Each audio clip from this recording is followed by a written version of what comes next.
My name's Martin, I work in the NVRL. Today I'm going to be presenting to you a project that I've been working on, which is to develop an xMAP based assay for the serotype detection of bluetongue virus. So bluetongue virus is a segmented double-stranded RNA virus that causes severe clinical symptoms in sheep and mild symptoms, or it's asymptomatic in other ruminants. There are 27 serotypes of BTV, and there's no cross-protective immunity between serotypes, which means that if one animal has been vaccinated for one serotype, it's still susceptible to any other serotype that may come along.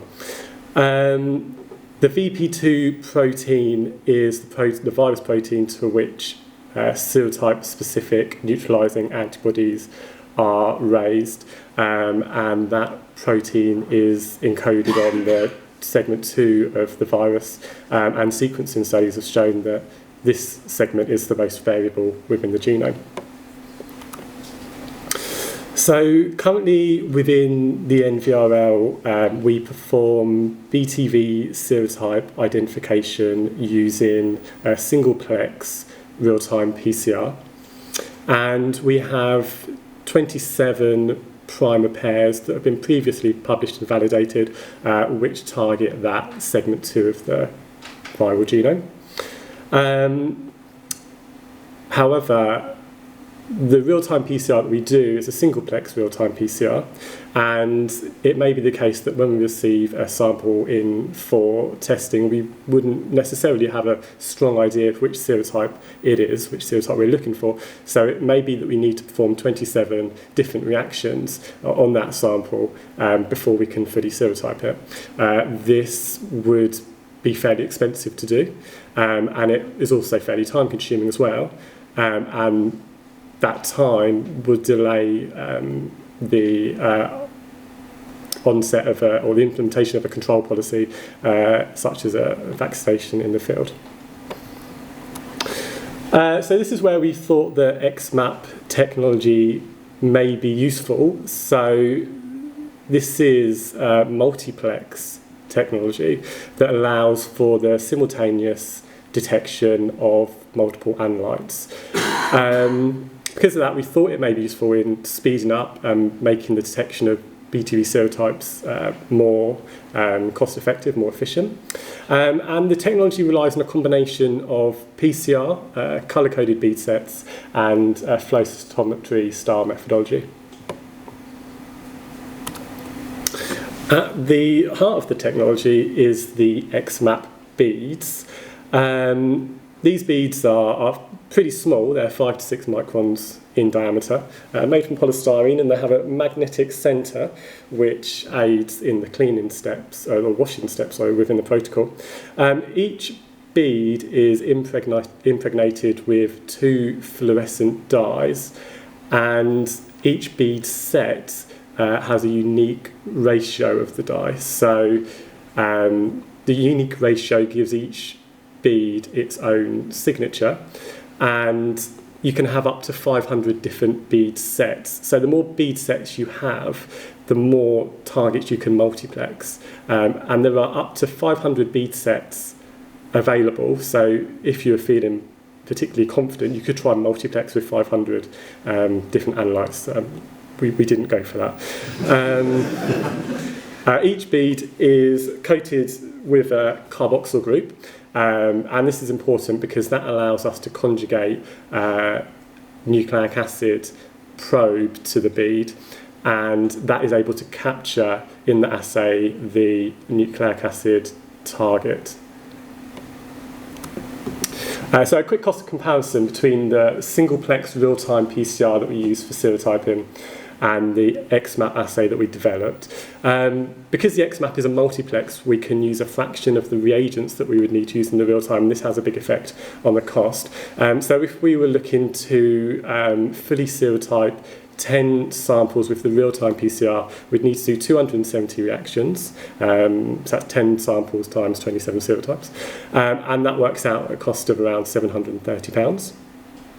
With the xMAP, we don't need to do so many reactions, so it would be 30 reactions for 10 samples, and that comes out at around £200, so it's a significant cost saving. So then a quick overview of the xMAP workflow. Have I got the pointer on this? Is that showing up? No. Okay. So when we receive a sample, as with normal PCR, we would need to extract the nucleic acid from that sample, so that can be done in the Kingfisher robot.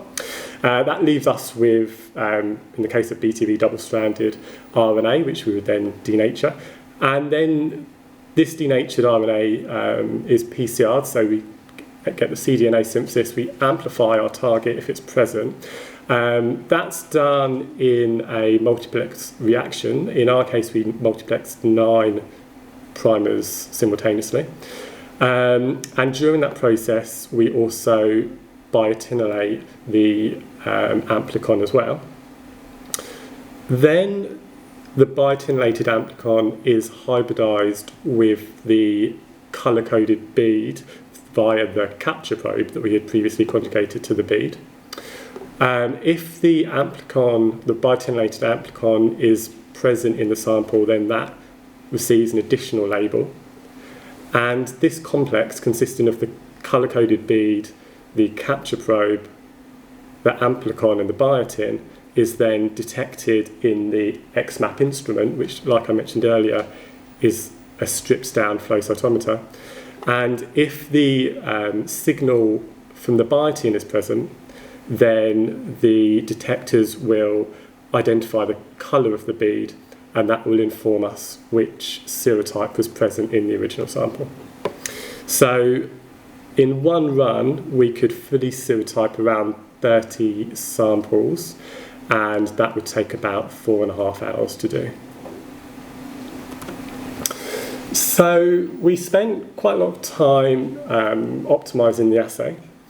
And then once we had done that, we used the xMAP assay to detect 24 of the BTV serotypes that we held in our reference collection.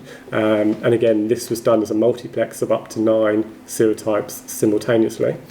And you can see that in the majority of cases, we were able to detect a strong signal of our target serotype. So here are the results from BTV 1 to 9.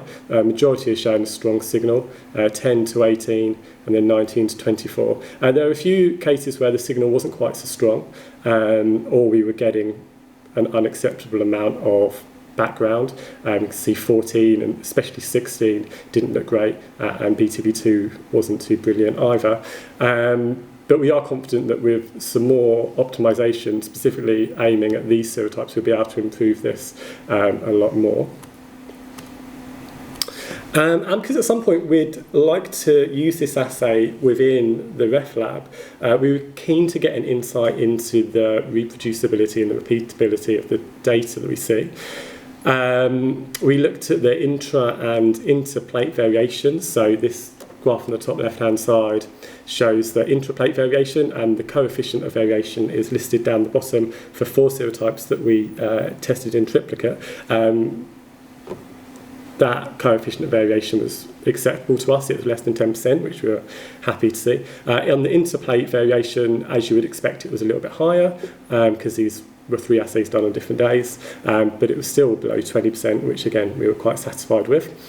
And we also wanted to get an appreciation of the limits of detection. We wanted to ensure that it wasn't just large quantities of nucleic acid that we could detect. So we performed a 10-fold serial dilution on 3 BTV serotypes, 1, 4 and 9, and then tested that in the xMAP assay. And we found we got a broad dynamic range, and we had a limit of detection. On here it shows that it's 10 to the minus 6, and that is equal to what we see in the real-time PCR. So we were very pleased to obtain that. So in summary, we found the xMAP technology is a powerful tool that can be used in the detection of BTV serotypes. Compared to real-time PCR, it is inexpensive. The assay was shown to be repeatable, and also it demonstrated sensitivity levels which were equal to that of real-time PCR. There's still a few things we need to do. One of them is to collect data for a range of clinical samples, not just those within our reference collection. And then also we need to validate the assay for dual infections, so when we have more than one serotype in a sample. So I'd just like to say thank you for all of the people that helped in supporting this project, and also to the Pirbright Institute internal seed fund, which helped get the project off the ground. Thank you.